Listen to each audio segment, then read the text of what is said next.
2025년 마지막 날이 이제 3일 남았습니다. 올해의 사건 중 특히 정의원 교수의 사건이 왜 불쾌감을 주는지 그 이유를 정리해 보고자 합니다. 정의원 교수는 저속 노화를 대중적으로 알린 인물로 서울시 건강총괄관이라는 공적 역할까지 맡으면서 의학과 공공정책을 잇는 상징적인 존재가 되었습니다. 그만큼 말과 행동 하나하나가 사회적 영향력을 가질 수밖에 없는 위치였습니다. 이번 사건의 출발점은 정의원 교수와 한 여성 연구원 사이의 관계에서 비롯되었습니다. 보도에 따르면 두 사람은 업무 관계로 연결된 사이였고 이후 사적인 교류가 있었던 것으로 알려져 있습니다. 문제는 이 관계가 끝난 뒤 갈등이 고소와 맞고소로 번졌다는 점입니다. 정의원 교수 측은 상대방으로부터 스토킹과 협박 피해를 입었다며 고소를 진행했고 이에 대해 상대 연구원은 위력에 의한 부적절한 행위와 명예훼손, 무고 등을 주장하며 맞고소에 나섰습니다. 현재 이 사건은 수사 중이며 법적으로 어떤 판단이 내려질지는 아직 확정되지 않았습니다. 그럼에도 불구하고 이 사건이 사회적으로 큰 파장을 낳는 이유는 분명합니다. 특히 논란이 커진 계기 중 하나는 정의원 교수가 상대방을 스토킹으로 고소한 이후 개인적으로 연락을 취하며 사과하거나 호소하는 취지의 문자를 보냈다는 보도가 나오면서였습니다.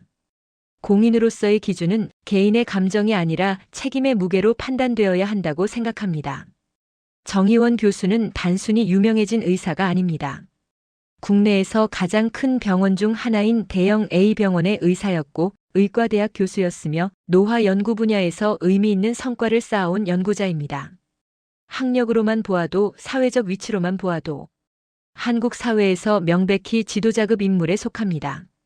그런 사람이 여자 연구원과 사적인 친분 관계를 맺은 것 자체만 가지고 문제를 삼고자 하는 것은 아닙니다. 인간은 감정을 가진 존재이고 관계는 언제든 생길 수 있습니다. 그러나 문제는 그 다음부터입니다.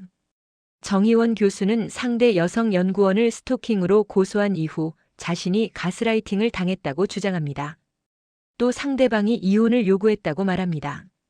이 지점에서 많은 사람들이 불쾌함을 넘어 당혹감을 느낍니다. 왜냐하면 이 주장은 한 개인의 하소연이 아니라 사회적 지위와 권력을 가진 사람이 자기 책임을 희석시키는 방식으로 들리기 때문입니다. 가스라이팅이란 개념은 권력과 통제의 구조 속에서 상대의 판단 능력을 무너뜨리는 행위를 의미합니다. 일반적으로 사회적 약자에게 더 자주, 더 강하게 작동합니다. 그런데 교수이고 책임자이고 연구와 인사에 영향을 미칠 수 있는 위치에 있던 사람이 상대 연구원에게 가스라이팅을 당했다고 주장하는 순간 사람들은 자연스럽게 질문을 던지게 됩니다. 정말로 누가 관계를 끊기 어려운 위치에 있었는가?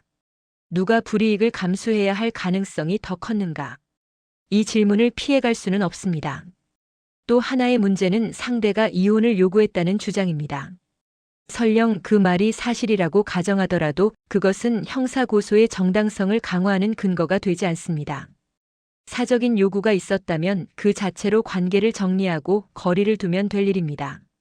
그런데 이 주장을 공적 논란의 한복판에서 꺼내드는 순간 이것은 사실 확인의 문제가 아니라 책임 회피의 서사로 읽히게 됩니다. 특히 S 출신 국내 최고 수준의 의료기관에서 활동했던 인물, 공공의 건강을 이야기하던 사람이 이런 방식의 주장을 펼친다는 것 자체가 많은 사람들에게 실망을 안깁니다. 사람들이 느끼는 불편함의 본질은 이것입니다. 왜 이렇게까지 말해야 했는가? 왜 더 품위 있는 선택지는 없었는가? 공인은 자신에게 유리한 설명을 늘어놓을 자유보다 침묵과 절제의 의무가 더 큽니다. 특히 상대가 사회적으로 더 약한 위치에 있을 때는 더욱 그렇습니다. 스토킹으로 고소를 한 이후 직접 연락을 하거나 감정적인 메시지를 보내고 동시에 자신이 피해자라고 주장하는 행위는 논리적으로도 윤리적으로도 일관성이 약합니다. 이 지점에서 비판은 정의원 교수 개인의 인격이 아니라 공적 위치에 있는 사람이 위기를 관리하는 방식을 향해야 합니다. 지도자급 인물에게 요구되는 것은 억울함을 모두 해명하는 능력이 아니라 상황을 더 악화시키지 않는 판단력입니다. 정리해보면 이번 사건의 본질은 사적인 관계가 있었다는 사실이 아니라 그 관계가 깨진 뒤 권력의 위치에 있었던 사람이 어떤 태도로 어떤 언어로 어떤 선택을 했는가에 있습니다. 그리고 그 선택들은 많은 시민의 눈높이에서 볼 때 합리적이라기보다는 매우 아쉽고 품위와 책임의 기준에서 벗어나 보일 여지가 큽니다. 사람은 실수할 수 있습니다. 그러나 사회 지도자는 실수 이후의 태도로 평가받습니다. 이번 논란이 누군가를 조롱하기 위한 이야기가 아니라 공적 위치에 있는 사람들이 어떤 언어와 행동을 선택해야 하는지를 다시 생각하게 만드는 계기가 되기를 바랍니다.